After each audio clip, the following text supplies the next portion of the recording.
Hey everyone, and welcome to today's Explainer. We are diving deep into the 2026 eSync Research Report, and honestly, this is going to completely shift how you view e-commerce. If you're just totally exhausted by the low-margin, high-volume grind of traditional dropshipping, well, you're in the right place. We're unpacking a data-backed, high-margin strategy that literally changes the game. Let's dive right in. Okay, so right off the bat, I love this quote. Amazon dropshipping is not dying, it is maturing. This perfectly debunks that whole myth floating around that the dropshipping model is dead. It's not. The market has just evolved, past the days of throwing up cheap, generic products and, hoping for the best. Sellers who are still relying on massive ad budgets to push those generic items, they're getting completely squeezed out. The model hasn't died, it's just grown up, and right now, it heavily rewards precision. So here's our roadmap for today. We're going to quickly cover the 2026 dropshipping reality, the high-margin formula, the top 5 niches, niche clusters, exactly how to validate those niches yourself, and then wrap up with some strategic takeaways. All right, let's jump straight into Section 1, the 2026 dropshipping reality. You know the old way, right? You take generic products, blast them with heavy pay-per-click ads, and end up with totally squeezed margins because of rising costs and tightening Amazon policies. It was a grind. But the new way? It's niche first. It's all about a zero-ad spend approach. Instead of buying attention, you target specific, passionate communities to drive organic search. This means higher conversion rates and way lower return rates.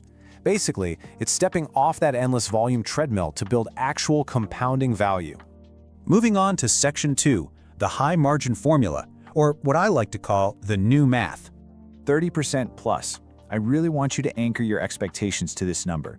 In 2026, saying you have a high margin isn't just some vague buzzword. It is a strict 30% net margin floor. And yes, that is after all the Amazon referral fees, FBM shipping offsets, and your supplier markups. Think about it. When you operate at a 30% net margin with an average order value of, say, $150 to $400, you only need 20 to 40 orders a month per SKU to build a highly profitable business. It completely changes the math.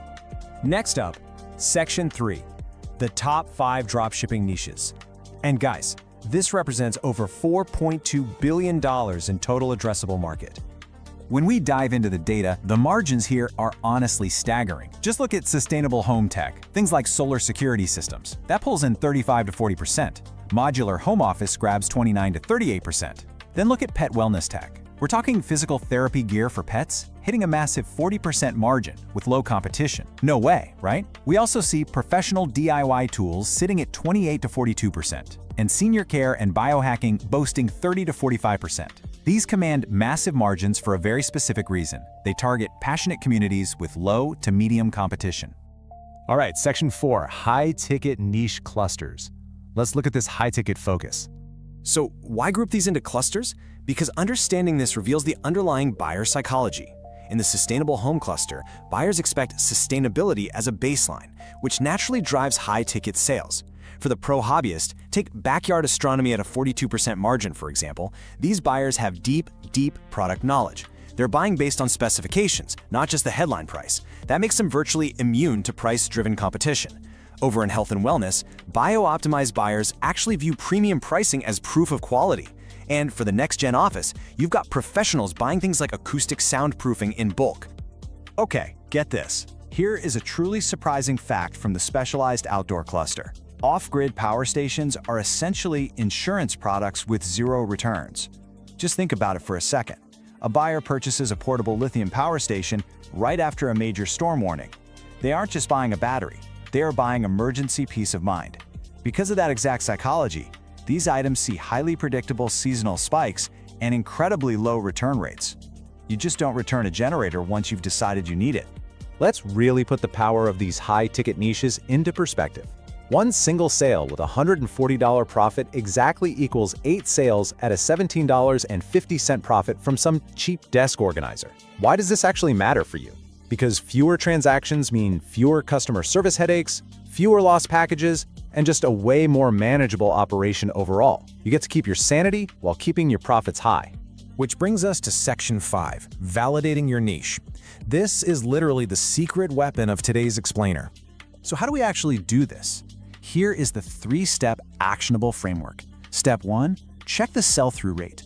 You want to target subcategories where 60% or more of the active listings are selling within a 30-day window. Step 2, audit the price history. You got to ensure those prices hold within plus or minus 15%, even during major sales events. Step 3, measure competitor saturation. We are looking for fewer than 50 identical listings in the buy box rotation. When you combine strong sell-through with price stability, you structurally protect your store from really expensive experience. And hey, please remember this because it's a massive mindset shift. Saturation happens at the keyword level, not the category level. If you go out and try to sell broad camping gear, yeah, it's going to be heavily saturated. But if you drill down into long-tail specifics like, say, ultralight titanium camping cookware, the market is wide open. Specificity is absolutely your best defense here. Finally, Section 6, Strategic Takeaways. Let's bring this core philosophy all together. If you want to scale past $50,000 a month, you absolutely do not need 500 random SKUs. You need precision over volume. Just target 5 or 6 structurally protected niches. Strictly require a minimum 55% sell-through rate with low competing offers. Make sure you build supply chain resilience by always having a primary and a backup supplier. That protects you against stockouts. And lastly, leverage fulfilled by merchant, along with real-time pricing automation. That lets you control your margins without having to hold any of the inventory yourself. So, I'm going to leave you with this final thought. The specific 20 niches listed in the 2026 report, they will eventually evolve as more sellers discover them. That's just business. But the math, the methodology, the validation framework we talked about today, that won't change. It is definitely time to ditch the old generic model of just hoping and guessing. The real question is, are you ready to stop guessing and start validating your way to those high margins? Thanks so much for joining me on this explainer, and we'll see you next time.